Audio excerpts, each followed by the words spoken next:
May nakapagsabi na ba sa'yong mabilis ang isang segundo? Noong una, naniniwala pa ako dun eh. Ano ba naman kasi magagawa mo sa isang segundo?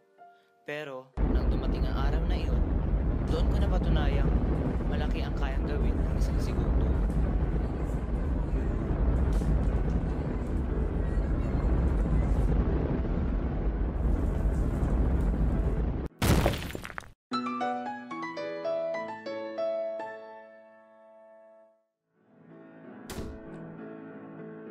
Kung ang pagdating ko lang sana ay mas maaga ng isang segundo, baka naligtas ko siya, baka sakaling natulungan ko siya, baka sakaling kasama ko pa siya.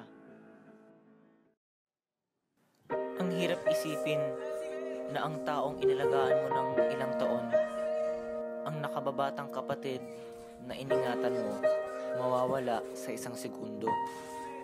Sa isang segundo, gumuho ang lahat ng pangarap ko. Lahat ng pangarap na binuo namin ng magkasama.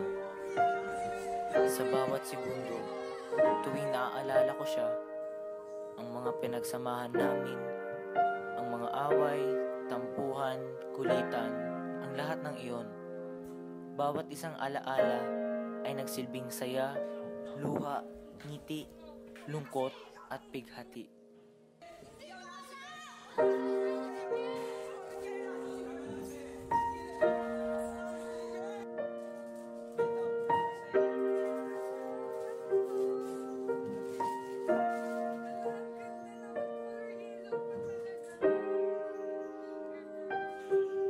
At sa bawat segundong lumilipas, iniisip ko kung makakabangon pa ba ako o kung kakayanin ko ba. Sa panahong nasa evacuation center ako, doon ko nalaman ang ibig sabihin ng pagbangon.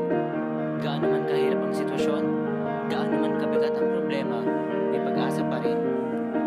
Napagtanto kong marami kang maaaring maging karamay, na hindi ka nag-iisa sa mundo. Marami kang makakasama at makakatulong. Sa bawat segundong lumilipas, hindi nababawasan ang pag-asa, nadaragdagan lang ito. Ang bawat segundo ay mahalaga dahil ang bawat segundo ay nagpapakita ng pag-asa.